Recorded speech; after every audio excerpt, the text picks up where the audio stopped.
Ok Julien, donc on imagine que tu viens de recevoir une machine, une nouvelle config ou pas, en tout cas une config équilibrée, que tu as préparée avec soin.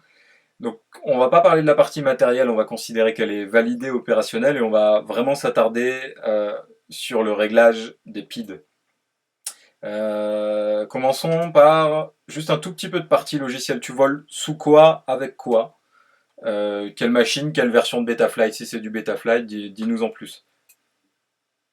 Alors moi, je vole sur Taplight, c'est le 2.61.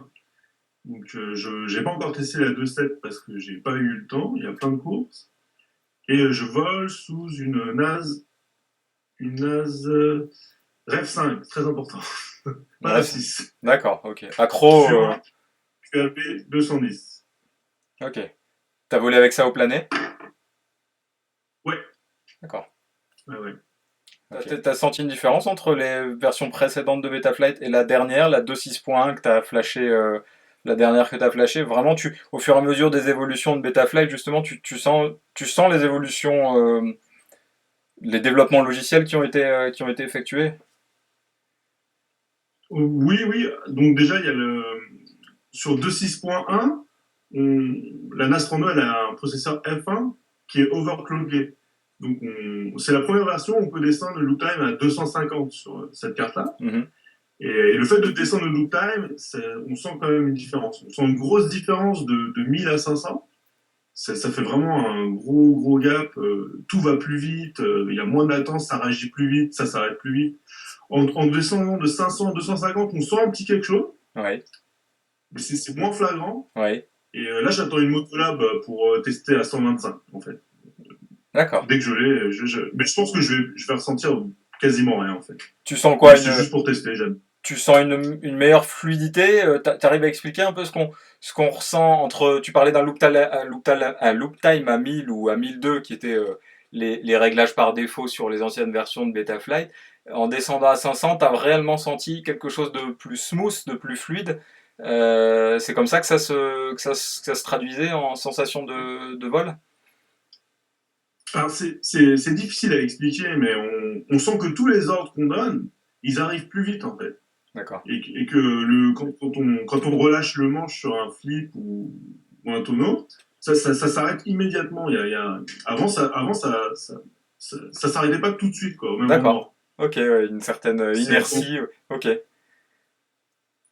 pareil quand on veut corriger son altitude, c'est beaucoup plus rapide en fait, plus sensible, on a plus de résolution. Enfin, c'est un tout. C'est difficile à expliquer quand même. D'accord, ok, ouais, je comprends bien, Désolé. hein. Tous ceux qui ont eu un quad entre les mains, réussir à expliquer une sensation, je pense que on C'est comprend tous la difficile. difficulté. Ouais. Je te propose qu'on rentre directement dans le vif du sujet avec le déroulement d'une session tuning quand tu les pratiques.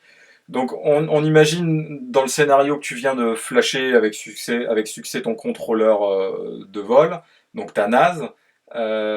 En théorie, tu devrais avoir, en tout cas sur les dernières versions de Betaflight, une machine qui est potentiellement volable, donc qui a un comportement en vol correct. Donc les PID de base dans Metaflight, ils sont très.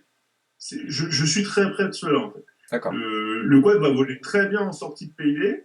Il va avoir quelques rebonds sur les arrêts, tout ça, mais rien qui l'empêche de voler. Par contre, les rates, on ne peut pas du tout voler avec de base en fait. Le quad, on tourne à fond de manche et le quad il fait ça. Pas pour moi, Ouais, hein. Et donc moi je peux rien faire. Il faut au moins mettre des rates. ouais, Après, les PID de base, ils sont quand même très très bien. Moi, j'ai fait une vidéo dans ma chaîne où j'avais pas touché au PID.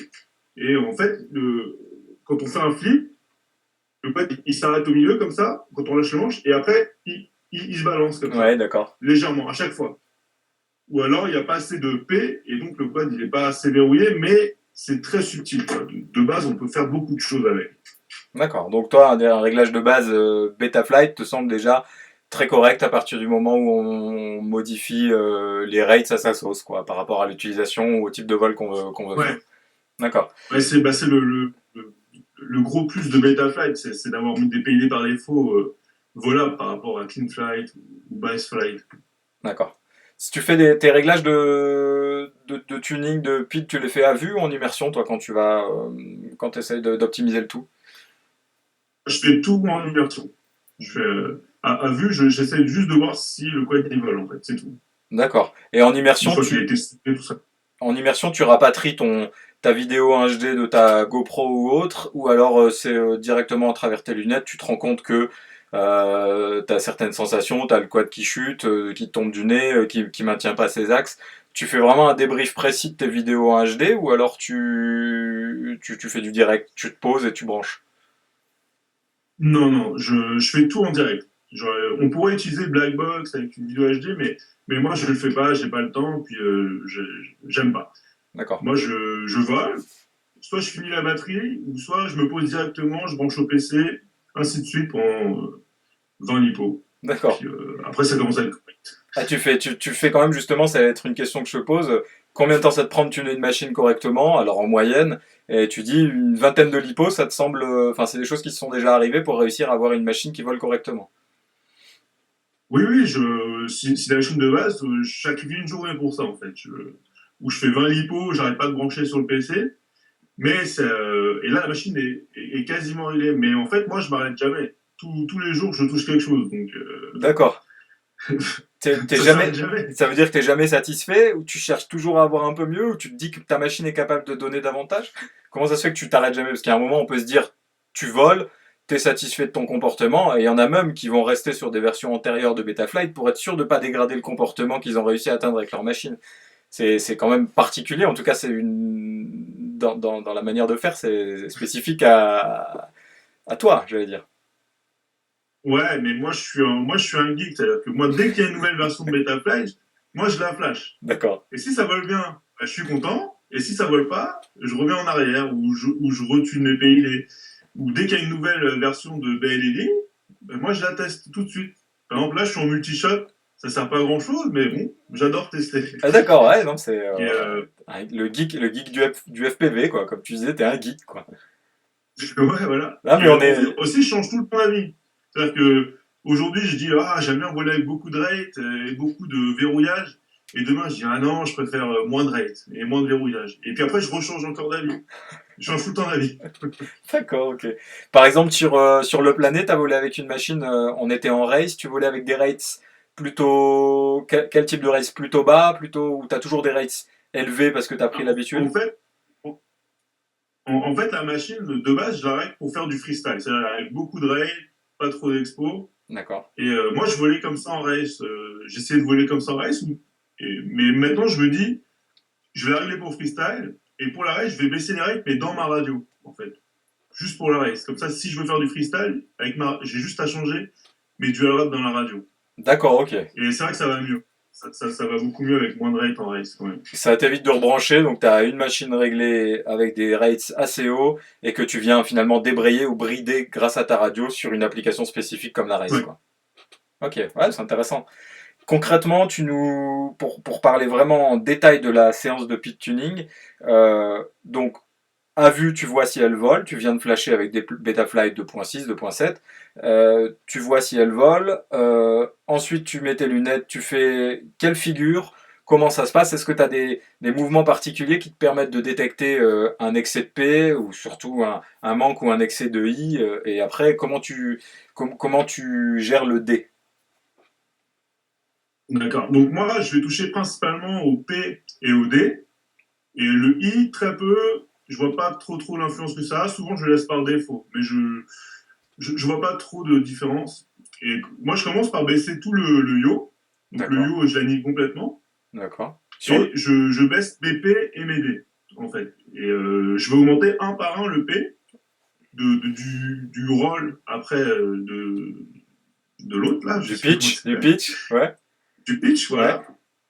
Jusqu'à ce que le quad il commence à osciller, c'est-à-dire qu'il a trop de P en fait. Donc là, tu nous parles du P, là, Julien, c'est ça?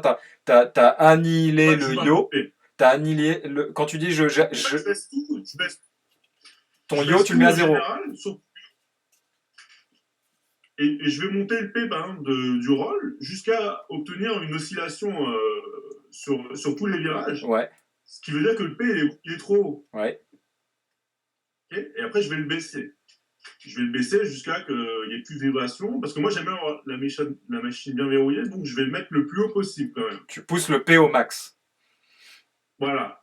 Plus on le pousse et plus la machine elle est verrouillée. D'accord. Après, il y a des gens qui n'aiment pas que ça soit trop verrouillé, donc ils ne le mettent pas à fond. Ouais. Mais ça vraiment, ça dépend de la personne. Je fais faire pareil avec l'élevon aussi. Ouais. Et après, que le dé il va compenser, il va amortir le dé en fait. C'est-à-dire que si je fais un virage à 180 degrés à fond, le quad, il va se mettre à vibrer comme ça, Ouais. en fait, Ouais. sur l'arrêt. Et là, il faut monter le dé jusqu'à que le quad, il vibre plus sur tous les arrêts, en fait. D'accord. Ok.